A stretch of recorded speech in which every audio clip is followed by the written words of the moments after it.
Welcome everybody, it's Dan Baxter here again off of Abbeydale Brewery, Sheffield. It's one of my second vlogs and the date is Wednesday the 5th of September 2012.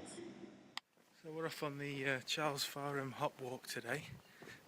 There's a few of us going down to Herefordshire. We're taking a train down to Ledbury. I'll show you around the hop farm. Being as though we're from Sheffield, there's a lot of travelling getting down to Herefordshire on a day like this, but trust me, it's very much worth it.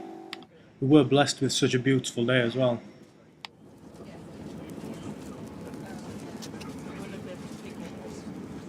Guys. On a fantastic day, it's great to raise the profile of hops and beer, and also racing a hop pocket around the centre of Bromyard. Charles. So let the hop walk begin. Just be mindful of these farmers because they will run you over.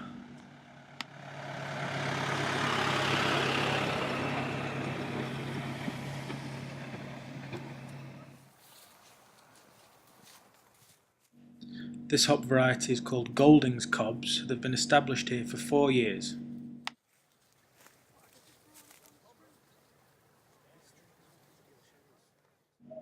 The next load of hops you're going to see are more Golding's Cobs. They've been established here for 9 years, but before that the ground was rested for 3 years to remove verticulum wilt. Mind the tractor, Mark.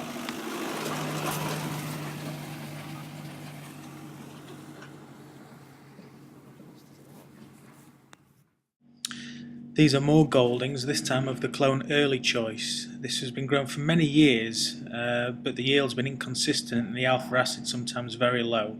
It does, however, have an excellent tolerance to verticulum wilt. Some growers are therefore much happier to use them. The hops you can see here are more Goldings, Early Birds. Over 80 years old, these are the oldest hops on the farm. So when you know you can pick them, you can smell them. Yeah. You get a nice deep smelling. Yeah. Smell it? And that, and that smell only comes as they ripen. Yeah.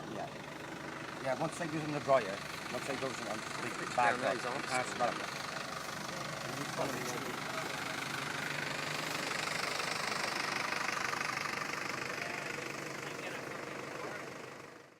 You can't see it here, but it's interesting to note the difference in colour from one end of the road to the other due to waterlogging and drainage. Here this old school chap has given a demonstration of stringing. Every March growers will erect a huge network of string and form a structure for the hops to climb for the coming season. The yarn's made up of coconut hair imported from Sri Lanka. These strings are cut down every harvest and will have to be reapplied next spring.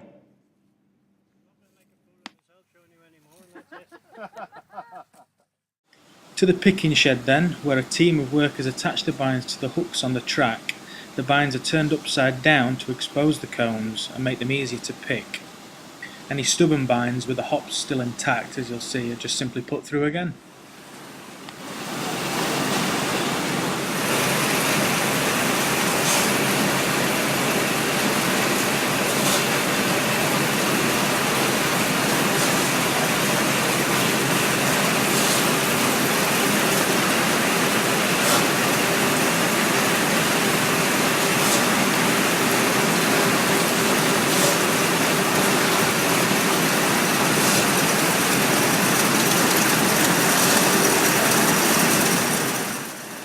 Just look at this fantastic piece of machinery.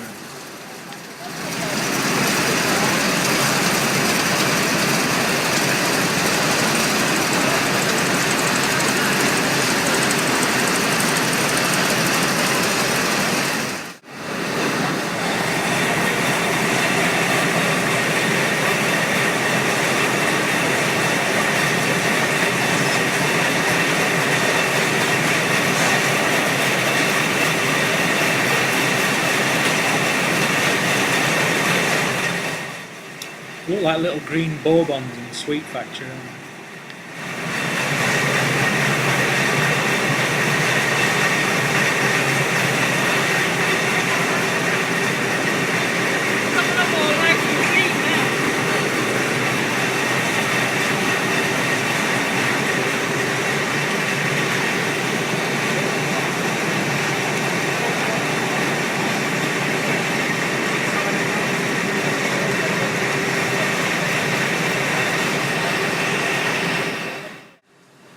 The hops then pass through a fan mechanism which suck out the leaf, but as the cones are smaller and heavier they carry on through.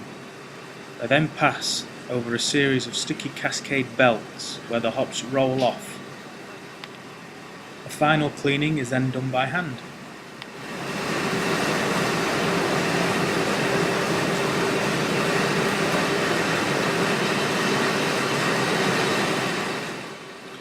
This is the start of the overhead conveyor which will transport the hops into the next shed. This is the kiln where the hops are dried.